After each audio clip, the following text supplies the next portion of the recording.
할렐루야. 3월 24일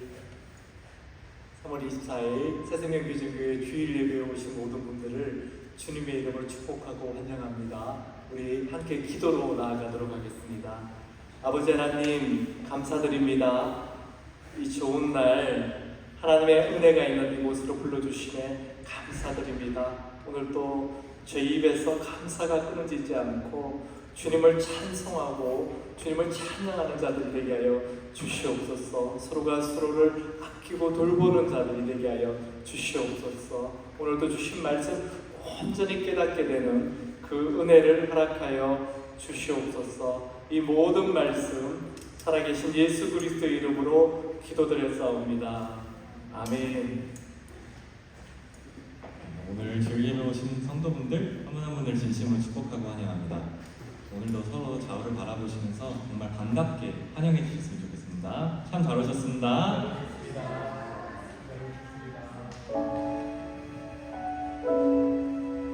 저희 모든 괴로움 주님 앞에 내려놓고 이번에 저희 예배를 드렸으면 좋겠습니다. 괴로울 때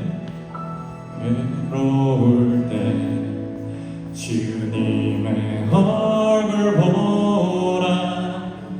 평화의 주님 바라보아라. 세상에서 시달린 친구들아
같이 일어서서 기쁜 마음으로 계속해서 찬양 드리겠습니다.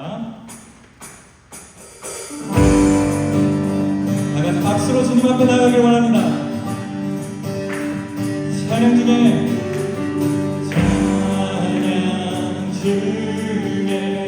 눈을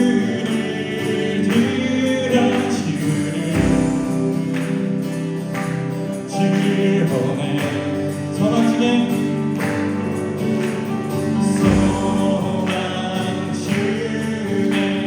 마음 낮게 주마 나만의 주님을 볼 때 주님을 볼 때 나에게 힘주시네 주님 안에 모든 두려움 사라져 다같이 사라져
새롭게 해 새롭게 해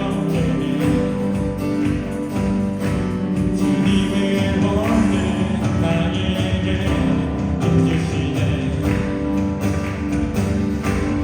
주님 안에 모든 두려움 사라져 사라져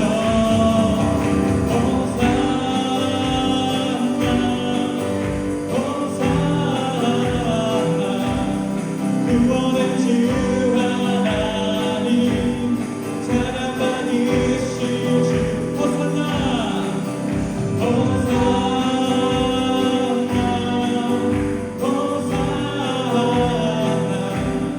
내 안에 임하셔서 주님의 뜻 호산나 하나님 사랑 받는다 호산나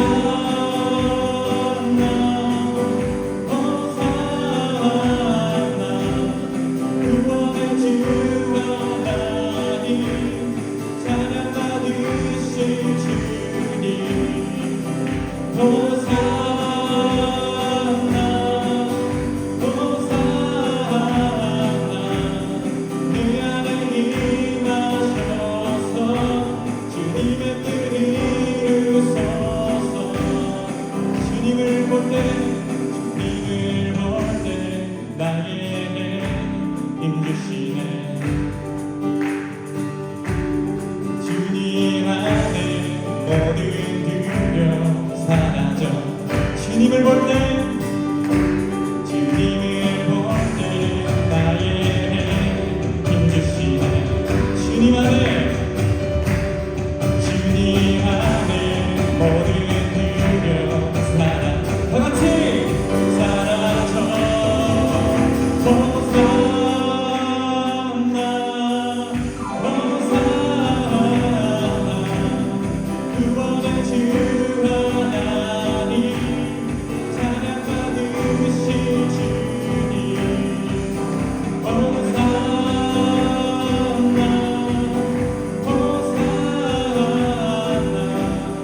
내 안에 임하셔서 주님 저희 목소리 다해 한번 더 부르기 원합니다 호산나 호산나 호산나 구원의 주 하나님 찬양 받으신 호산나 호산나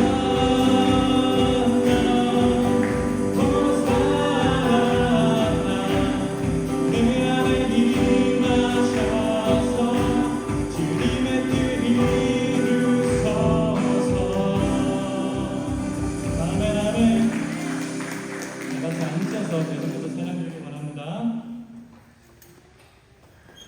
이번 드릴 찬양은 지금 처음 들어보신 분들도 계실 텐데요. 정말 가사를 생각하면서 주님 앞에 나아가길 원합니다.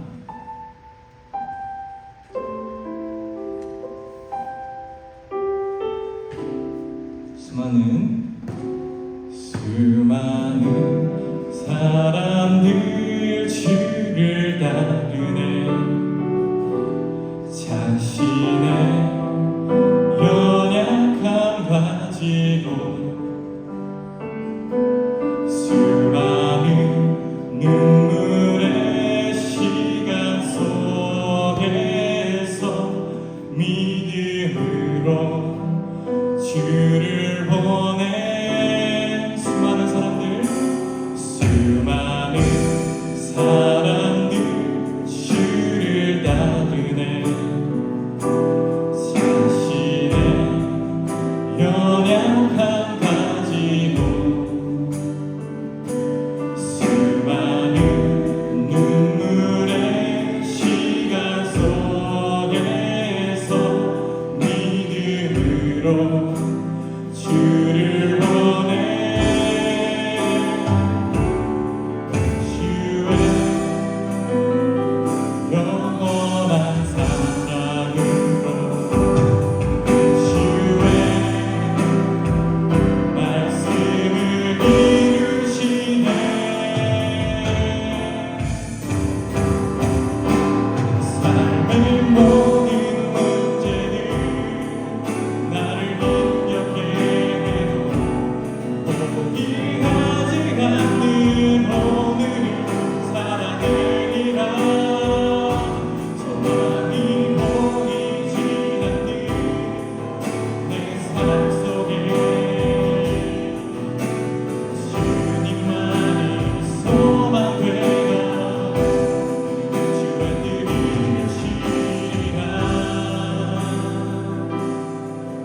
나라 세워가리라.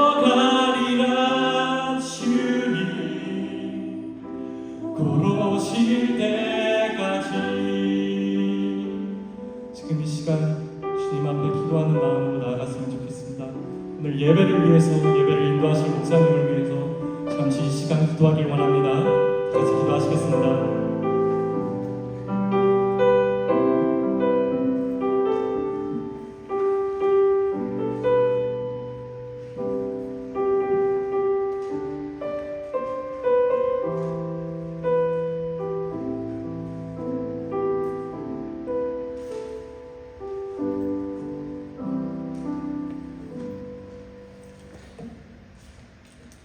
기도하시겠습니다.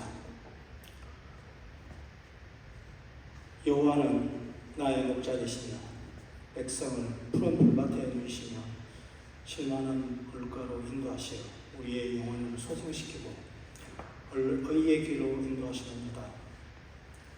하나님 아버지, 죽었던 저희들을 구원하여 생명을 주시고 우리 주 여호와를 찬양하고 오늘 이렇게 예배드리게 하심을 감사드립니다.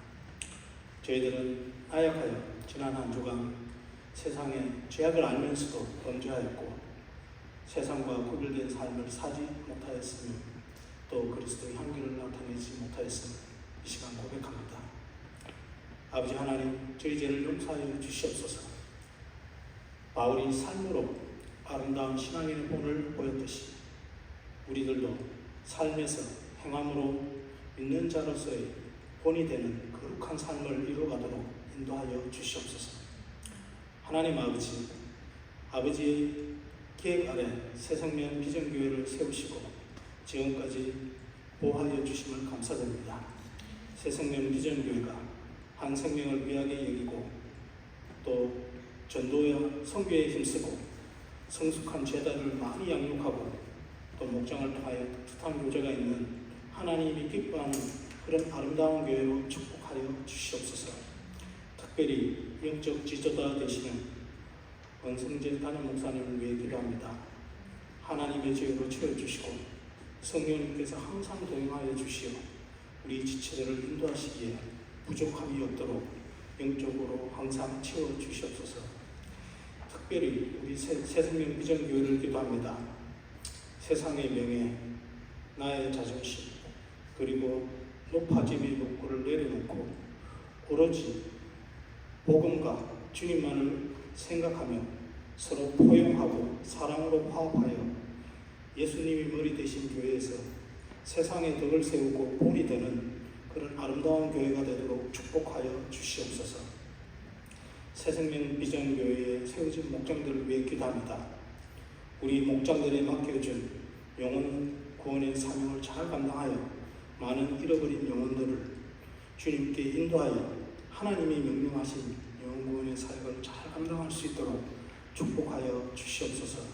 특별히 목장 목녀님들을 축복하시어 기도와 말씀으로 무장하게 하시고 좌우로 흔들리지 않고 하나님의 명령하신 영혼 구원 사역을 잘 감당하도록 영적으로 항상 채워주시옵소서. 질병과 육체적 그리고 정신적으로 지친 영혼들이 있습니다.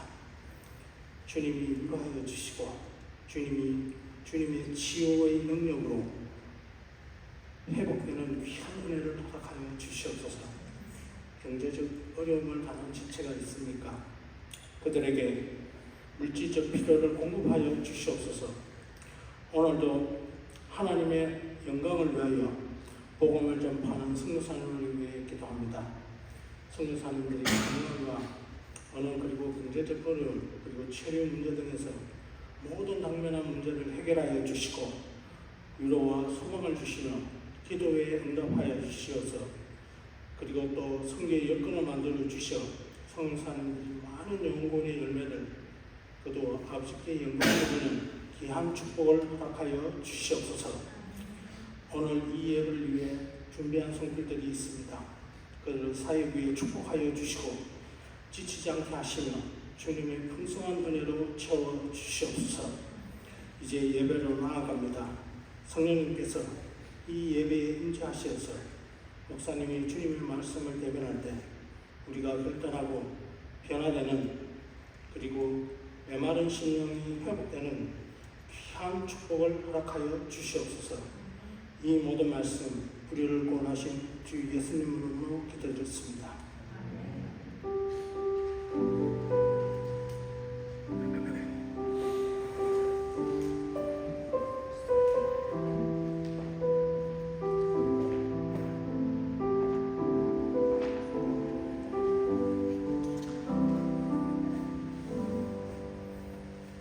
할렐루야. 네, 오늘 우리 교회 소식 나누는 시간입니다. 먼저 우리 새생명 비전교회 주일 예배 오신 모든 분들 주님의 이름으로 축복하고 환영합니다. 우리 다시 한번 옆에 있는 분들에게 정말 잘 오셨습니다. 네, 환영합니다. 사랑합니다. 축복합니다. 인사하겠습니다. 우리 오늘 방문해 주셔서 함께 예배 드리시는 분들이 계십니다. 우리 환영하는 인사드리도록 하겠습니다. 고재훈 고은혜 집사님이십니다. 딸 유주, 아들 루이야, 우리 환영하도록 하겠습니다. 네, 환영합니다. 우리 교회는 징크스가 있습니다. 제가 설교가 굉장히 힘들잖아요. 설교 준비가 굉장히 힘들면 그날 꼭 하나님께서 보내주십니다. 네, 그래서 제가 어제도 새벽까지 설교를 너무 준비하기 힘든 거예요. 그래서 오늘 누군가 오시겠구나. 여시 없이 하나님께서 새로운 분들 이렇게 인도해 주셨습니다. 3월 29일은 성금요일입니다. 이번 주 한 주간은 우리 고난 주간으로 보내시는 거 아시죠? 경건하게 하나님 말씀을 잘 묵상하면서 우리를 위해서 돌아가신 그 예수님 생각하시면서 보내시는 주간입니다. 그리고 다음 주일 3월 31일 주일은 부활절 예배로 드려집니다. 그리고 다음 주일 마지막 주일이기 때문에 저녁 6시에 초음 모임이 있습니다. 그리고 우리 상반기 커피 브레이크가 5월 10일까지 진행이 됩니다. 커피 브레이크, 우리 교회에서 커피 브레이크는 담임 목사와 편하게 커피 한 잔 마시는 시간입니다. 5월 10일까지인데 가능하신 날짜를 주시면 저희들이 찾아뵙도록 그렇게 하겠습니다. 꼭 집이 아니라도 좋고 밖에 커피숍도 괜찮습니다. 그리고 3월 성경 통독 완료하신 분들의 이름을 30일 토요일까지 알려주시면 주보에 공지하도록 하겠습니다. 이번 주 성경 통독은 룻기 4장 그리고 사무엘상 16장까지 말씀입니다. 우리 다 함께 일어나셔서 찬양 올려드리고 우리 교회에 주신 말씀 함께 봉독하도록 하겠습니다.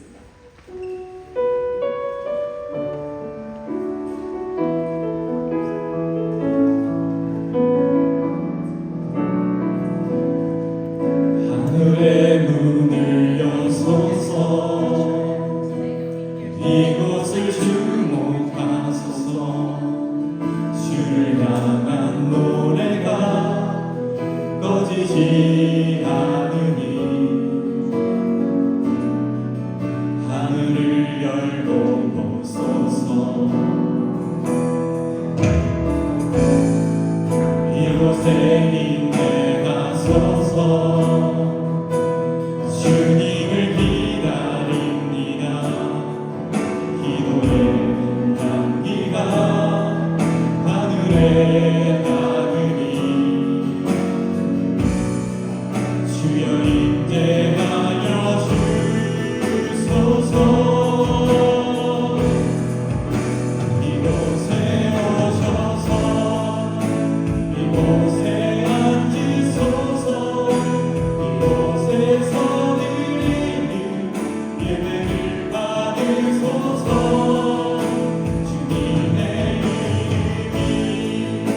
주님의 이름만이 오직 주의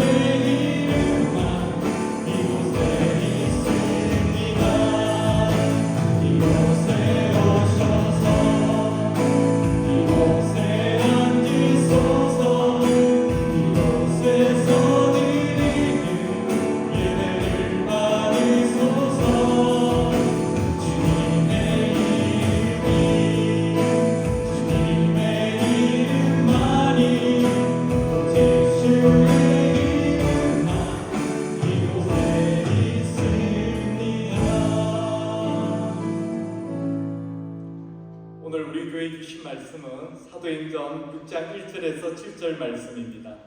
사도행전 6장 1절에서 7절입니다. 우리 다 함께 한 목소리를 들어가겠습니다.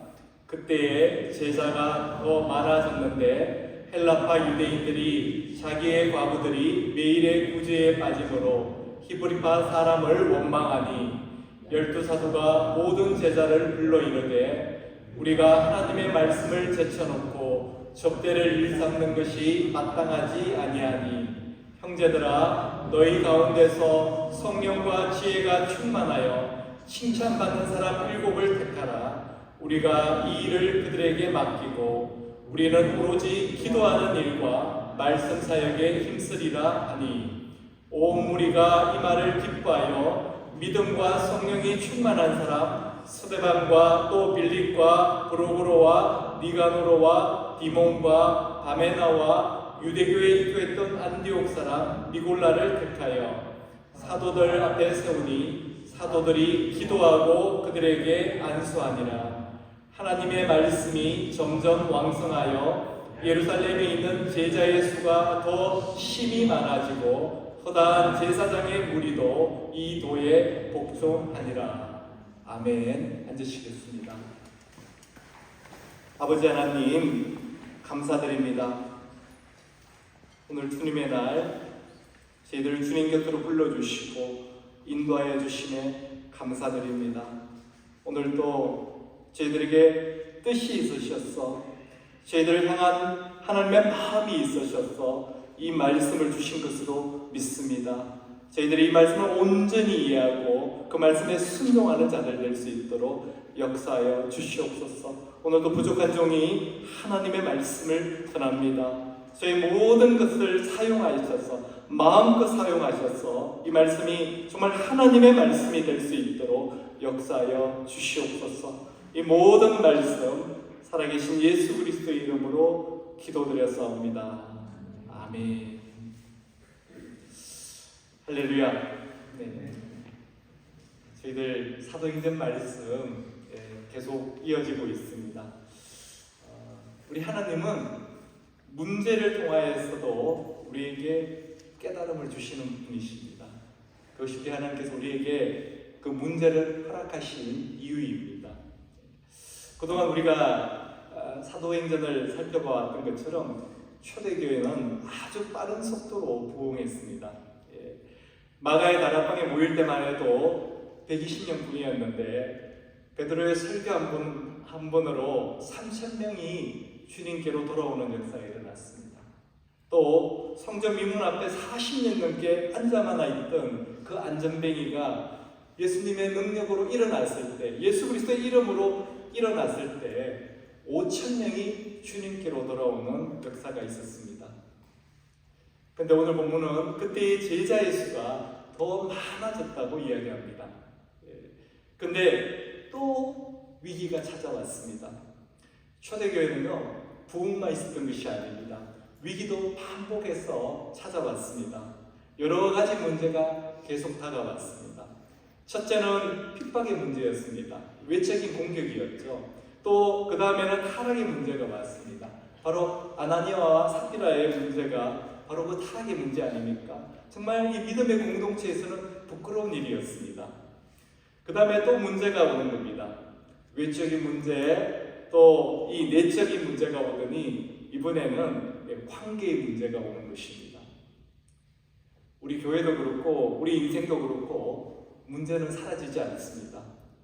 근데 문제가 오면 그 문제는 풀면 되는 겁니다. 그래서 오히려 그 문제를 해결하면서 우리는 더 강건해지고 더 유익을 얻게 된다는 것입니다. 완벽한 교회는 없습니다. 그리고 문제 없는 인생도 없습니다. 풀면 됩니다. 오늘도 주님의 능력으로 우리가 문제에 묶이지 않고 그 문제를 풀어감으로 인해서 더 강건해지고 지혜로워지는 저와 여러분 되기를 주님의 이름으로 축원합니다. 오늘 설교의 핵심은 문제보다 더 큰 영적 능력이 있으면 된다는 것입니다. 여러분 한번 따라해 보시겠습니까? 문제보다 더 큰 영적 능력이 있으면 된다. 문제보다 더 큰 영적 능력이 있으면 된다. 제가 이렇게도 말씀드릴 수 있습니다. 그 문제를 듣고도 남는 그 큰 하나님의 은혜가 임하면 된다는 것입니다. 여러분, 절대 문제를 피하려고 하지 마십시오. 우리가 피한다고 피할 수도 없는 겁니다. 오히려 갈등을 푸는 능력, 문제를 푸는 능력, 묶인 것을 푸는 능력, 이게 있으면 된다는 것입니다. 그래서 오늘 본문은 문제를 푸는 이야기입니다. 문제를 푸는 이야기. 우리가 교회에서 집사님, 장로님 세울 때 이 본문을 많이 사용하는데, 실제로는 우리가 사도행전 1장 1절부터 지금까지 살펴봤지만 오늘 본문은 그것을 이야기하는 그런 이야기가 아닙니다. 먼저 우리가 나눠야 할 것은 겉으로 드러난 건 핵심이 아니다라는 것입니다. 겉으로 드러난 건 핵심이 아니다라는 것입니다. 겉으로 보이는 게 그 문제의 본질이 아니라는 것입니다. 그래서 겉으로 드러난 걸 문제라고 생각하고 그 문제를 풀려고 하면요, 그 문제가 안 풀립니다. 그것 말고 문제의 진짜 근원, 진짜 뿌리가 있다는 것입니다. 그것을 찾아야 합니다. 의사가 진단을 정확하게 해야 그 병을 완전하게 또 깨끗하게 치유할 수 있는 것과 같은 원리입니다. 그게 바로 영적인 원리라는 거죠. 지금 오늘 본문이 이야기하는 것은요, 문제는 구제 문제가 드러난 것입니다. 구제 문제라는 것입니다. 헬라파 유대인들이 자기파 과부들이 구제에서 빠짐으로 히브리파 사람을 원망했다는 것입니다. 이게 겉으로 드러난 문제입니다. 여러분, 제일 나쁜 반응이 원망입니다. 우리의 영적 상태가 가장 바닥에 있을 때 원망하게 된다고 합니다. 여러분, 원망하면 누가 생각이 납니까? 출애굽했을 때 하나님을 원망하고 모세를 원망했던 그 이스라엘 백성들 생각나지 않습니까? 원망하다가 온 없이 망하게 된 사람들입니다. 온 없이 망하게 된 사람. 갈렙과 여호수아 빼고는 다 광야에서 죽지 않았습니까? 이 영적 상태가 가장 바닥으로 떨어졌을 때 이 원망이 나오는 것입니다. 그래서 내가 지금 원망하고 있다. 그러면 내 영적 상태가 지금 바닥을 치고 있다는 것입니다. 근데 지금 구제 문제 때문에 믿음의 공동체 안에서, 교회 안에서 원망하는 문제가 일어난 것입니다. 우리가 1장부터 이렇게 쭉 살펴봤지만 초대교회의 처음 모습은 그런 모습이 아니었습니다. 성령 충만 그 자체였습니다. 제가 무엇을 말하느냐면요, 모두가 자기를 부인했다는 것입니다. 자기를 주장하지 않았다는 것입니다. 성령 충만하면 나는 없어지는 것입니다. 내 안에 있는 예수 그리스도로 살기 때문에죠, 나라는 자아는 없어지는 것입니다. 자기 부인이었습니다. 그것을 보여주는 것이 바로 4장 32절에 나오는 초대교회의 모습입니다. 4장 32절입니다. 믿는 무리가 한 마음과 한 뜻이 되어 모든 물건을 서로 통용하고 자기 재물을 조금이라도 자기 것이라 하는 이가 하나도 없더라. 무슨 뜻이냐면, 성령 충만할 때는 자기 것을 자기 것이라고 주장하는 사람이 한 사람도 없다는 겁니다. 자기 부인입니다. 자기 주장이 하나도 없다는 것입니다. 그런데 이랬던 초대교회에 약간의 변질이 나타나기 시작합니다. 묘한 균열이 생기기 시작한 것입니다. 자기 주장을 하기 시작하는 것입니다. 이때 자기 주장이 뭡니까? 왜 우리 과부들만 구제에서 빠지냐는 것입니다. 왜 우리 사람들만 차별받는다는 것입니다. 이렇게 자기 주장하는 일들이 생기기 시작한 것입니다. 사람이 정말 그 근원적인 내부에 있는 그 속마음을 표현할 때는요, 그것을 그럴싸하게 포장해서 이야기하지 않습니까? 오늘 본문에서 그럴싸하게 포장한 것이 무엇입니까? 바로 구제가 공정하지 않다는 것입니다. 구제가 공평하지 않다는 것입니다. 여러분, 이 공평의 문제, 이 평등의 문제를 들고 나오게 되면요, 누구나 심령적으로 지지하거나 동조하게 되어 있습니다. 그래서 모든 사람에게 지지를 받을 수 있는 주제가 바로 이 공평의 문제입니다. 지금 그런 문제를 딱 들고 나온 거죠. 공평하지 않아. 그러면서 사람들을 어디로 끌고 갑니까? 원망으로 지금 끌고 가는 것입니다. 원망으로. 그렇다면 그 안에 숨겨진 것은요, 바로 그것을 주장하는 사람들의 자기 주장인 것입니다. 오늘 본문 1절입니다. 그때 제자가 더 많아졌는데 헬라파 유대인들이 자기의 가부들이 매일의 구제에 빠짐으로 히브리파 사람을 원망하니, 이 빠지다라는 동사를 살펴보면요, 원어의 의미는 의도적으로 빼거나 고의적으로 누락시켰다는 것이 아니라는 것입니다. 그렇다면 이 문제는 절대적으로 원망까지 갈 수 있는 문제가 아니었다는 것입니다. 우리들에게는, 특히 우리 믿는 우리들에게는 두 가지 세계관이 있습니다. 하나는 인본주의 세계관이고 하나는 신본주의 세계관입니다. 이 인본주의 세계관은 사람 중심이고요, 신본주의 세계관은 하나님 중심입니다. 그런데 인본주의자들이 항상 들고 나오는 최고의 무기가 언제나 공평이라는 것입니다. 이퀄리티. 제가 조금 어려운 이야기를 지금부터 나누려고 하는데, 우리 유주 이해할 수 있나요? 이해가 돼요? 감사합니다. 예. 이퀄하지 않다는 것입니다. 공평하지 않다는 거예요. 그래서 인본주의의 가장 본산이라고 할 수 있는 공산주의가 늘 주장하는 게 뭡니까? 공평의 문제입니다. 공평의 문제. 이 공평의 문제를 들고 나오면요, 사람들은 다 지지를 하게 돼 있어요. 우리가 사람이라면 당연히 그렇게 해야지, 공평해야지, 그런 생각을 할 수밖에 없다는 것입니다. 누가 그것을 부인하겠습니까? 근데 문제는 뭐냐면, 우리가 가지고 있는 자원이나 우리가 가지고 있는 능력에 한계가 있다는 겁니다. 뭐든지 넘쳐나면 왜 공평하지 않겠습니까? 다 공평하게 대할 수 있습니다. 근데 한계가 있다는 것입니다. 한계가 있으면 우리가 어떤 결정을 내려야 합니다. 우리 지난주에 김영구 목사님께서 가져오신 수건 다 가져가셨어요? 못 가져가신 가정이 있죠? 못 가져가신 가정이죠. 지금 저 박성현 목사님 끄덕이시는 보니까 못 가져가셨어요.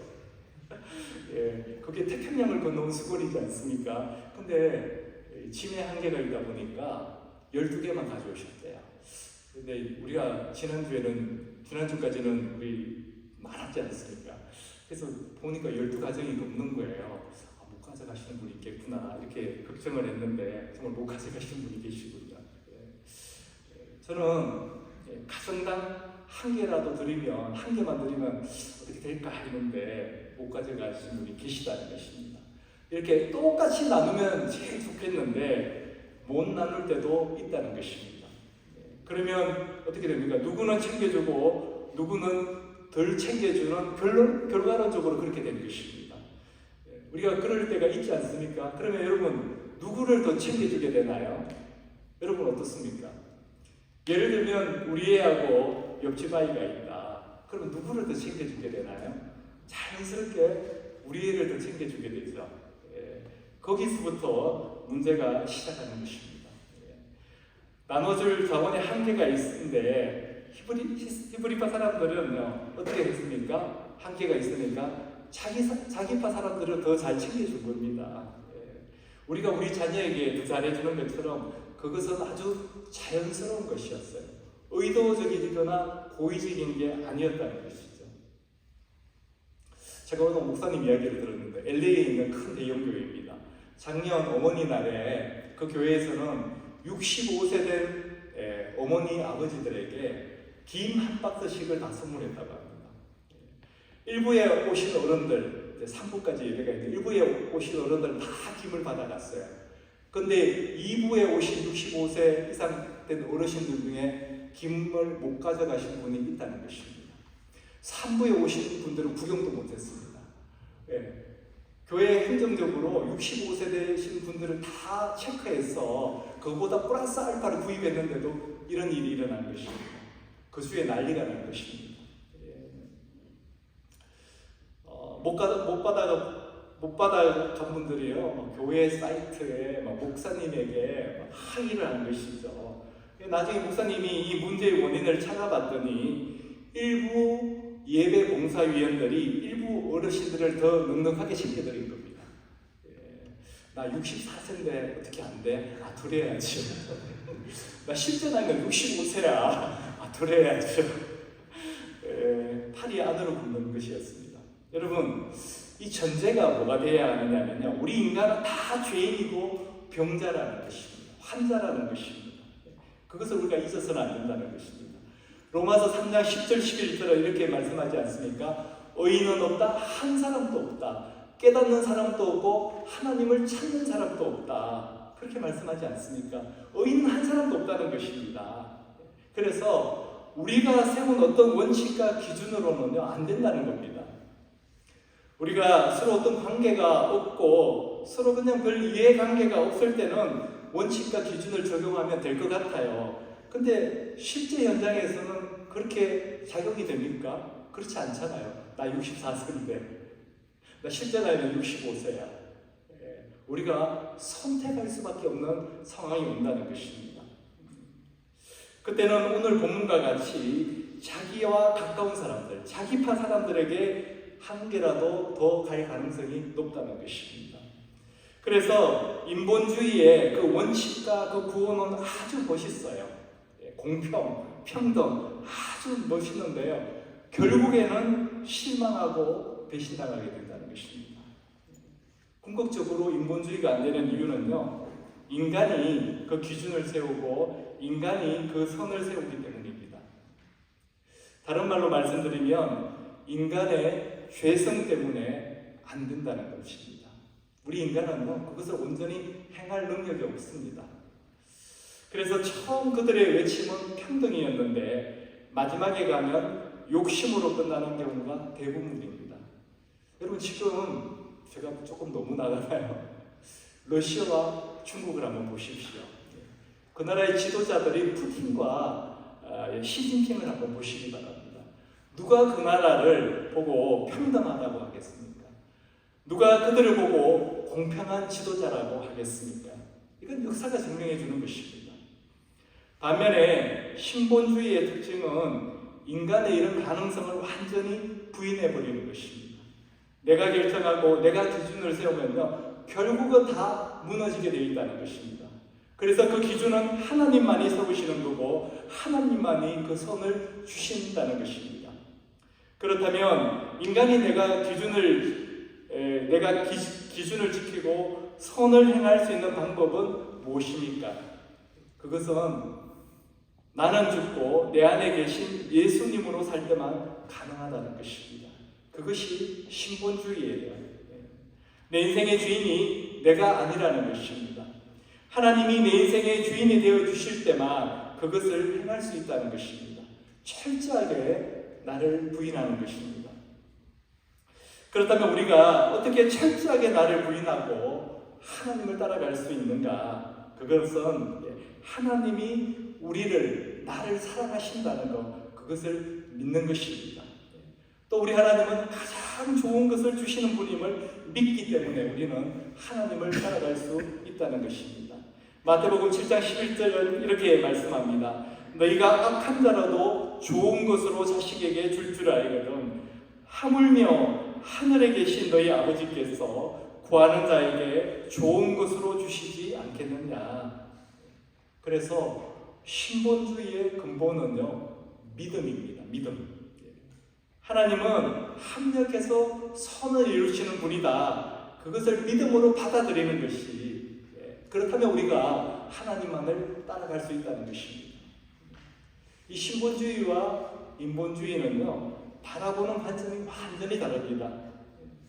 불완전한 인간의 기준을 만들다 보니 죄인인 인간이 그 기준을 세우다 보니까요, 그 끝에는 결국 싸움이라는 것, 투쟁이라는 게 있게 됩니다. 어떻게 한정된 자원을 가지고 늘 공평한 분배를 할 수가 있겠습니까? 그래서 히브리파 또 헬라파로 나뉘어진 것입니다. 결국에는요, 힘자랑으로 귀결되었다는 것입니다. 인본주의가 바로 그것이라는 것입니다. 그런데 신본주의는 하나님이 지배하시는 세계입니다. 하나님이 결정하시는 세계입니다. 그래서 추구하는 게 다릅니다.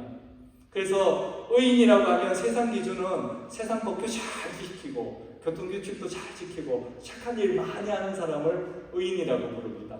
근데 우리는 누구를 의인이라고 부릅니까? 하나님의 말씀대로 사는 사람을 의인이라고 부릅니다. 관점이 다르다는 것입니다. 가치관이 다르다는 것입니다.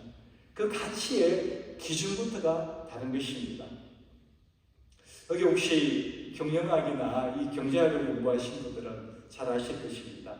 기회비용이라는 개념이 있습니다. 우리가 무엇을 구입할 때 눈에 보이는 것만 그것이 가치가 아니라는 것입니다. 그 뒷면에 숨겨진 가치, 그것이 바로 기회비용이라는 것입니다. opportunity cost라는 것이죠. 예를 들면 미국에서의 이 성경책 한 권하고요, 아프가니스탄에서의 성경책 한 권의 가치는 완전히 다릅니다.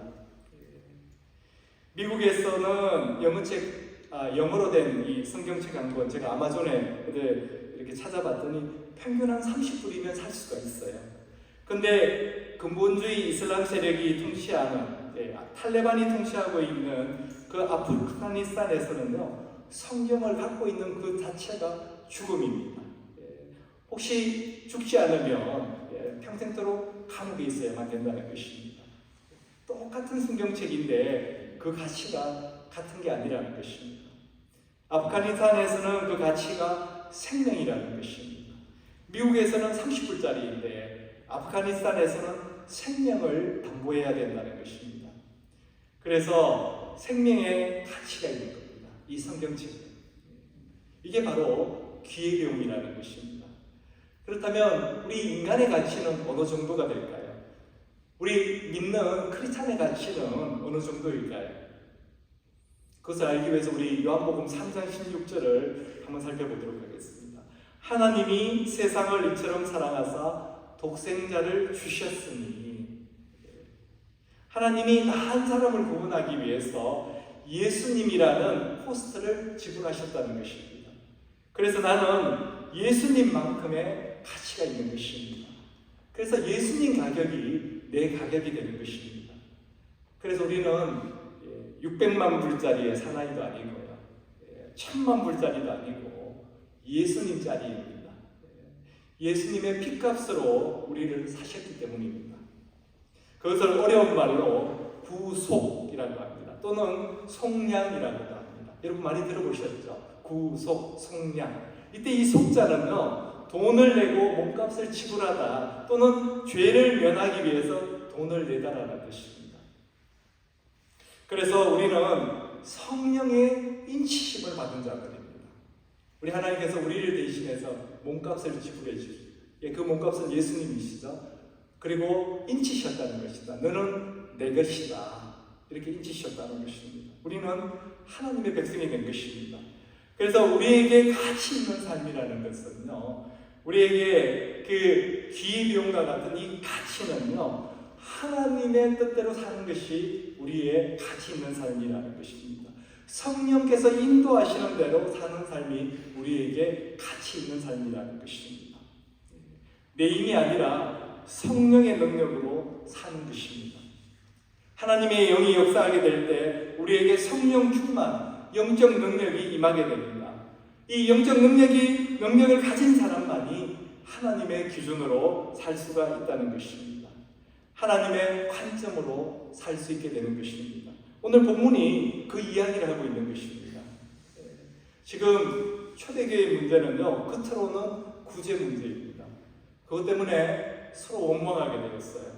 근데 사도들은요, 그 문제를 그렇게 보지 않았습니다. 이건 구제의 문제가 아니라는 것입니다. 영적 능력의 문제라는 것입니다. 초대교회 성도들이 어느 순간부터 인본주의자로 돌아가는 겁니다. 자기를 부인하던 사람들이 다시 자기를 주장하기 시작하는 것이었습니다.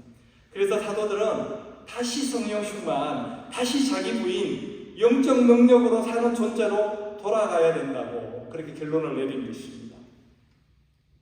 원망이라는 문제를 해결하기 위해서 내린 처방이 바로 spiritual power, 영적 능력을 가져야 한다는 거였습니다. 이것을 사도들이 그 분배를 잘못한 사람들을 찾아내서 징계를 한다거나 분배 원칙과 기준을 다시 수정해서 세운다거나 아니면 빠짐없이 다 분배받을 수 있도록 사람을 더 확충한다거나 그렇게 할 수가 있었지만 그렇게 하지 않은 이유였습니다. 그렇게 하면요 근본적인 방법은 해결되지 않습니다. 미봉책은 될 수 있었을 것입니다. 여러분 그거 아시나요? 4,000년 전에도 성문법이 있었다는 거, 법이 이렇게 글자로 새겨져 있었다는 거 여러분 아십니까? 그렇다면 4,000년이 지난 이 지금 우리 법이 완전합니까?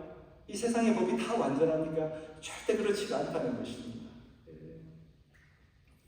징계하고 사람을 바꾸고 사람을 확충하고 원칙과 기준을 수정한다고 해서 그 문제가 해결되는 것이 아님을 사도들은 깨달은 것입니다.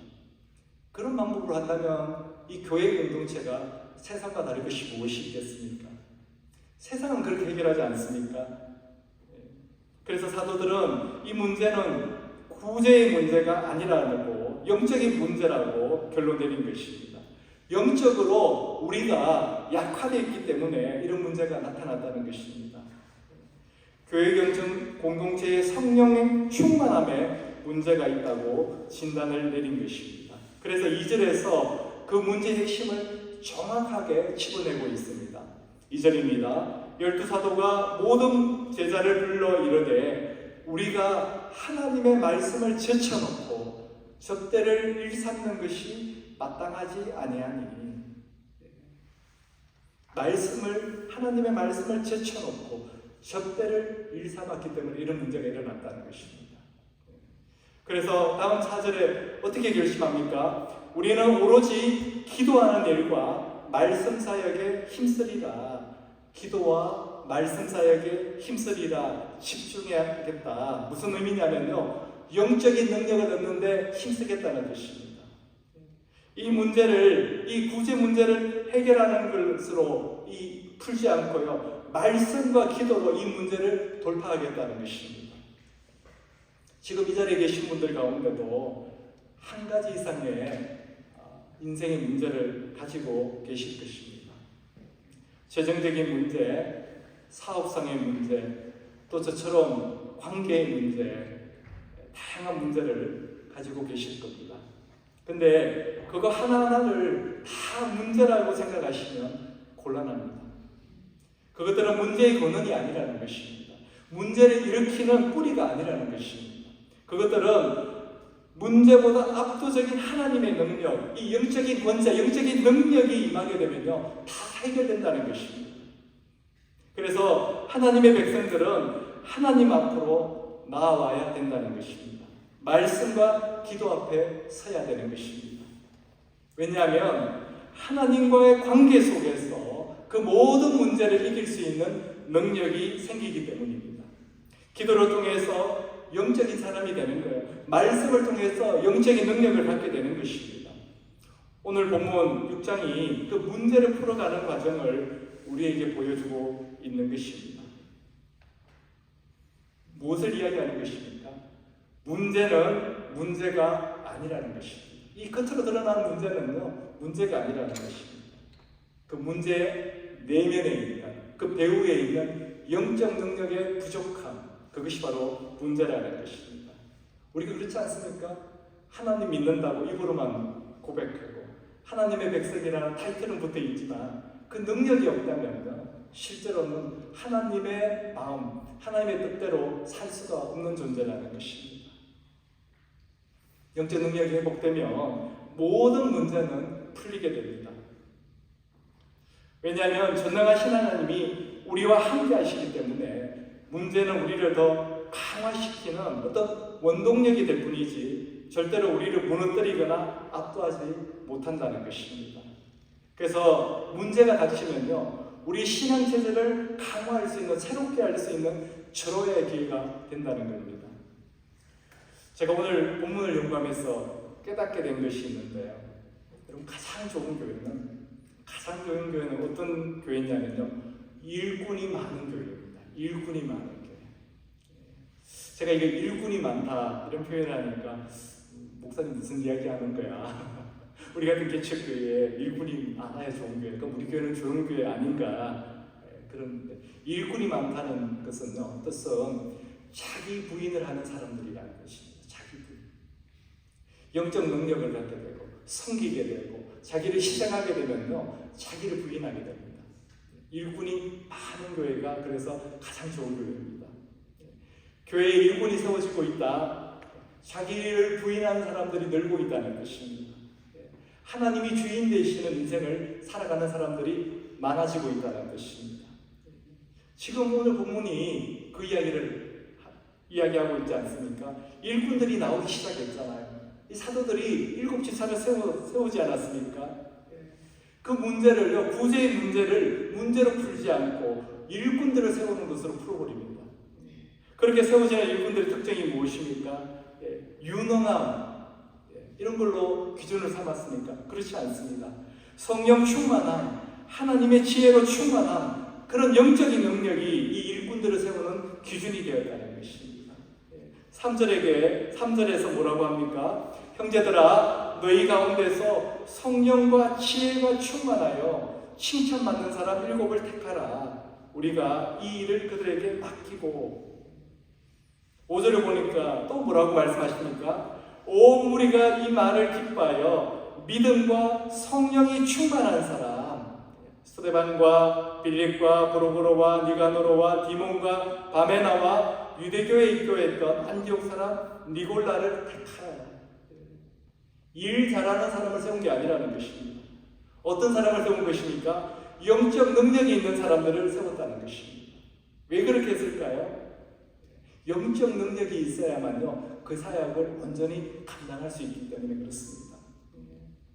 우리도 마찬가지입니다.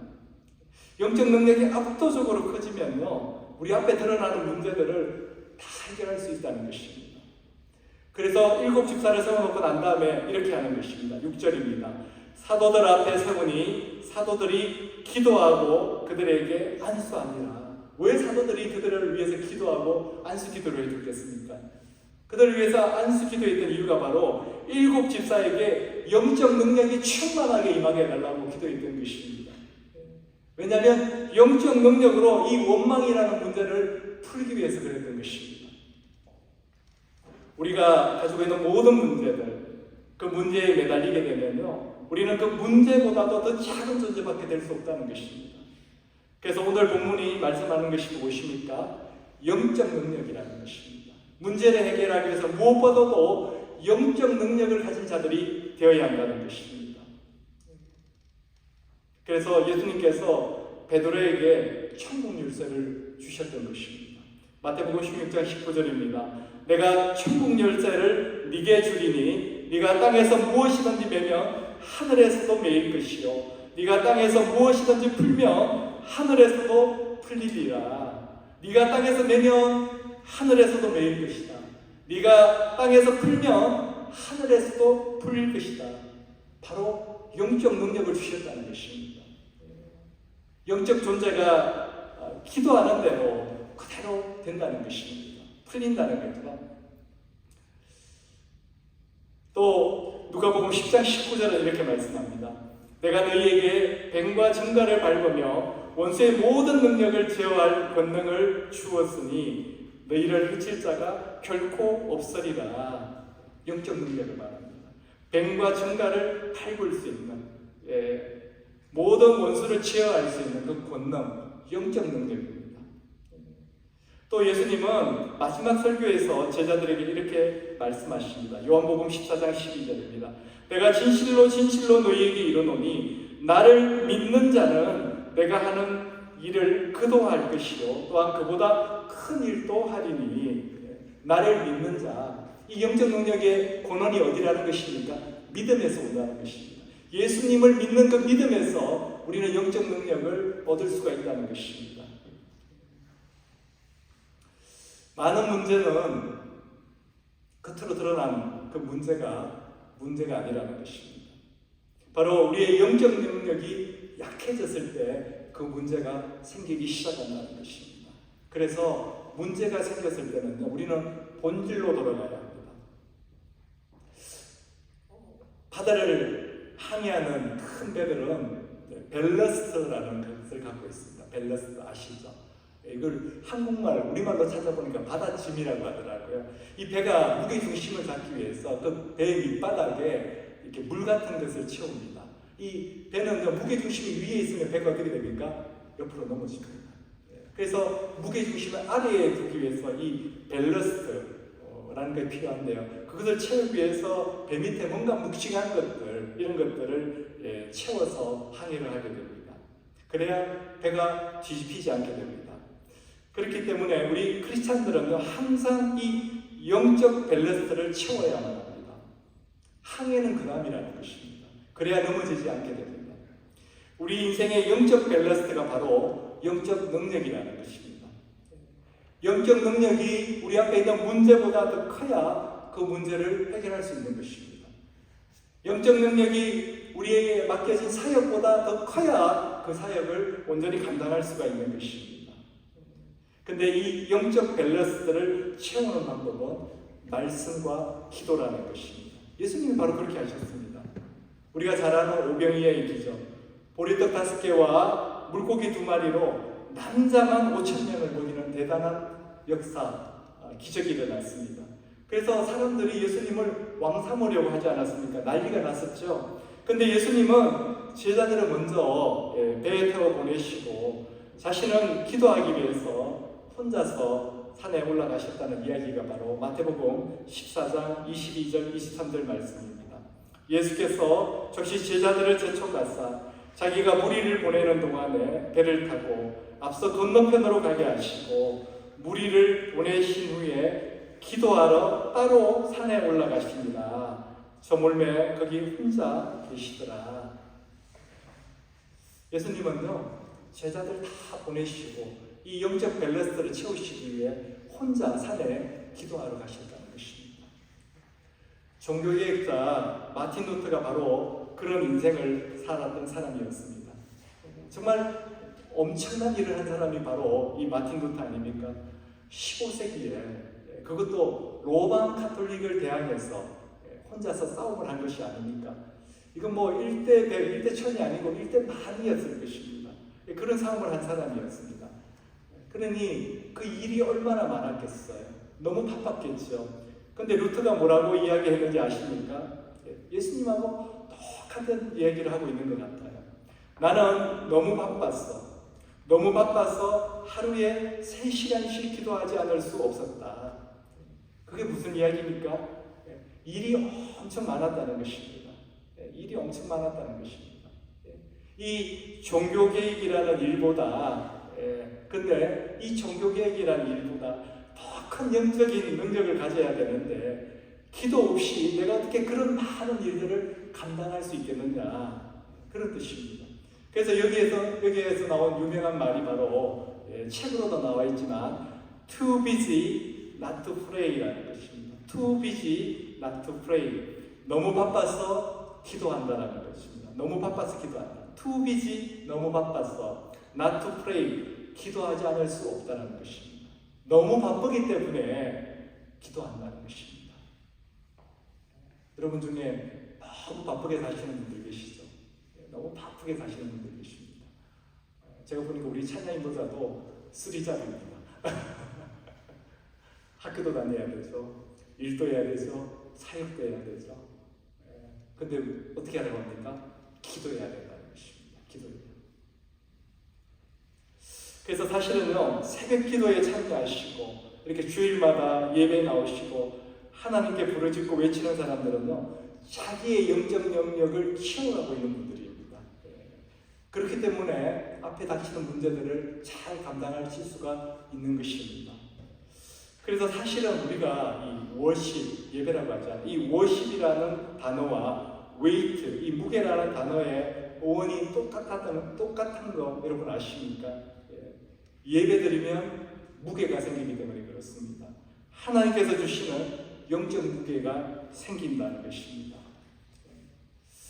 여러분 그래서 이 영적 무게 없이 일해서는 안 됩니다. 사역에서는 안 됩니다. 문제를 직면해서는 안 됩니다. 기도를 통해서 이 영적 무게가 생기고 예배를 통해서 이 영적 무게가 생기고 말씀을 붙들므로 이 영적 무게가 생기기 때문에 이 세상의 것들 모든 문제를 감당하는 감당할 수가 있다는 것입니다. 이 영적 무게가 없으면요, 우리 예수 믿는 자들은 아무것도 아닙니다. 세상에서 조롱받고 밟히는 그 맛을 잃은 소금일 뿐입니다. 이렇게 찬양을 한다 할지라도 그냥 노래만 잘한다고 되는 것이 아니잖아요. 우리가 찬양하면 다 노래 잘하는 건 아니잖아요. 영적, 우리 찬양 인도자들 부탁드립니다. 영적 권위가 있어야 사역을 감당할 수가 있다는 것입니다. 스피리추얼 파워가 있어야 된다는 것입니다. 그런 기도의 능력과 말씀의 능력을 가지고 있으면요, 하나님께서 주시는 영적인 무게를 가지게 된다는 것입니다. 우리 7절 한번 같이 읽도록 하겠습니다. 하나님의 말씀이 점점 왕성하여 예루살렘에 있는 제자의 수가 더 힘이 많아지고 허다한 제사장의 무리도 이 도에 복종하니라. 영적 능력을 가지게 되었을 때 하나님께서 그 문제를 완전히 해결해 주셨다는 것입니다. 외적인 핍박, 내적인 문제가 계속되는 이 초대교회에 어떻게 이런 일들이 가능할 수 있었겠습니까? 제자의 수가 힘이 많아지고 예수 믿는 자들을 핍박하고 죽이려는 제사장들이 이 복음을 받아들이고 복종하게 되는 이런 역사가 어떻게 가능할 수 있었을까요? 그것은 바로 영적인 능력이 그 교회 공동체 가운데 있었기 때문에 가능했다는 것입니다. 사도들은 문제를 문제로 보지 않고 그 문제를 듣고도 남는 영적인 능력을 보였기 때문에 그 모든 문제를 근본적으로 해결할 수 있었던 것입니다.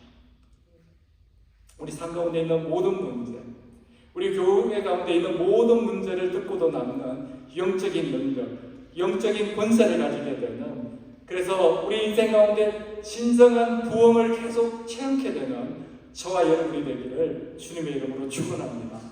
우리 함께 기도하겠습니다. 아버지 하나님 감사드립니다. 정말 부족한 저를 통해서 오늘도 하나님의 말씀이 온전히 전달될 수 있도록 역사해 주심을 감사드립니다. 아버지 하나님, 저희들 앞에 있는 모든 문제를 문제로 보지 않고 오히려 저희들의 영적 밸런스, 영적인 능력을 키우는 기회가 될 수 있도록, 그래서 그 모든 문제를 영적인 능력으로 압도할 수 있도록 인도하여 주시옵소서. 아버지 하나님, 이 영적인 능력, 영적 밸런스를 늘 채워가는 저희들이 될 수 있도록 말씀 가운데로, 기도 가운데로, 예배 가운데로 불러주시옵소서. 그래서 늘 성령의 충만한 가운데 걸어가는 저희 모두가 될 수 있도록 역사하여 주시옵소서. 이 모든 말씀 살아계신 예수 그리스도의 이름으로 기도드렸사옵니다. 아멘. 우리 함께 오늘 주신 말씀 생각하면서 이 찬양 올려드리기를 원합니다. 무리를 걷는 자, 우리 함께 올려드리도록 하겠습니다.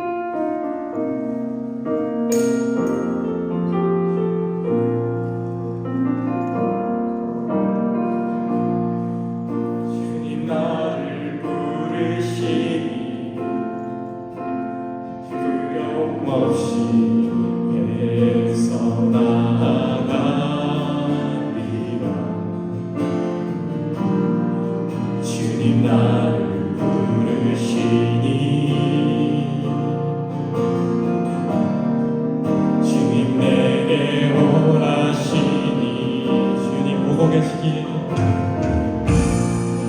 주님 보고 계시기에 의심치 않고 바다를 걸어가리라.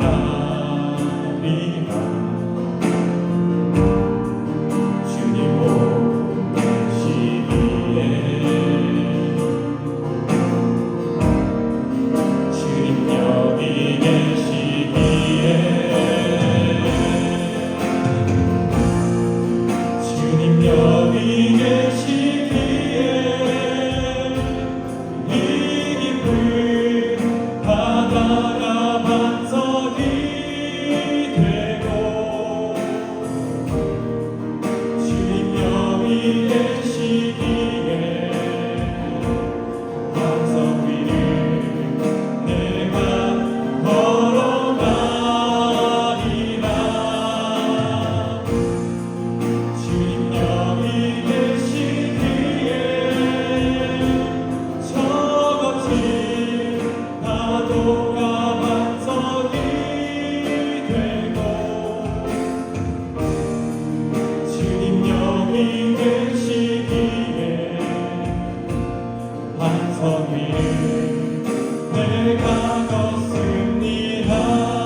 위해서 기도하기 전에 오늘 말씀 붙들고 하나님 아버지께서 우리 인생 가운데 있는 모든 문제를 보게 해주시기를 우리 함께 기도하겠습니다. 그 문제의 배후에 있는 그 문제의 뒤에 있는 그 근본적인 뿌리, 그 뿌리를 보게 하여 주시고 정말 우리 주님 주신 이 영적인 능력을 가지고 그 모든 문제를 능히 감당해낼 수 있는 우리 모두가 되게 해달라고 우리 함께 기도하겠습니다. 사랑하는 은혜가 많으신 하나님 아버지 감사드립니다. 하나님 아버지 우리 인생 가운데 있는 모든 문제를 온전히 보게 하여 주시옵소서. 그 문제의 배후에 있는 그 문제의 뒤에 있는 그 문제의 뿌리를 깨닫게 하여 주시옵소서.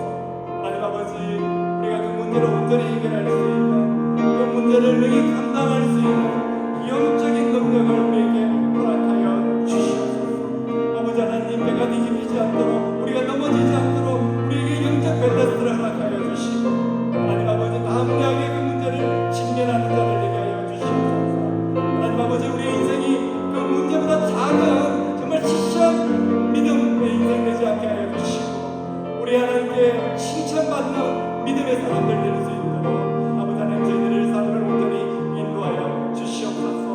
아버지 하나님 우리 삶 가운데 있는 재정의 문제도 아버지 하나님 우리 삶 가운데 있는 관계의 문제도 건강의 문제도 아버지 하나님께 온전히 올려드리옵니다.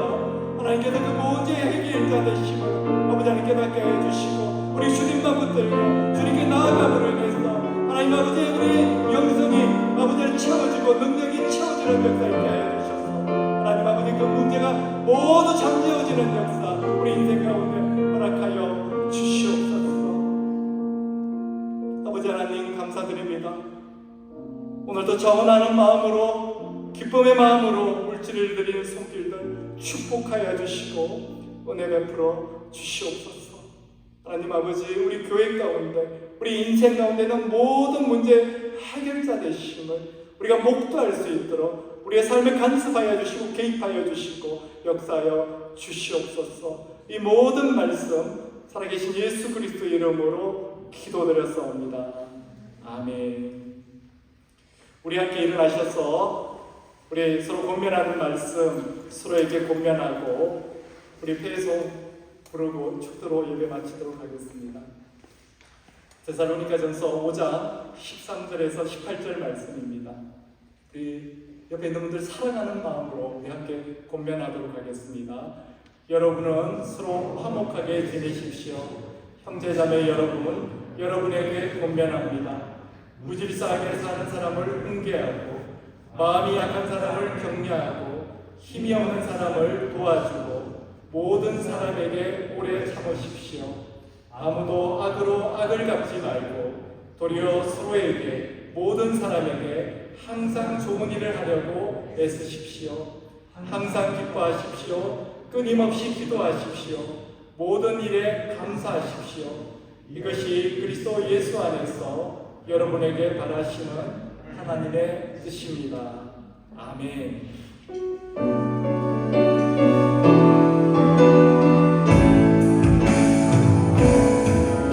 오직 주만이 나의 반석 나의 구원이시니 오직 주만이 나의 사랑서 내가 요동치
신원혜와 하나님 아버지의 놀라우신 사랑과 성령의 교통하심, 보호하심, 인도하심이 오늘 이 자리에 있는 모든 성도들 머리 위에 그리고 그 가정과 일터 위에 지금부터 영원토록 함께 하시기를 주님의 이름으로 축원하옵나이다.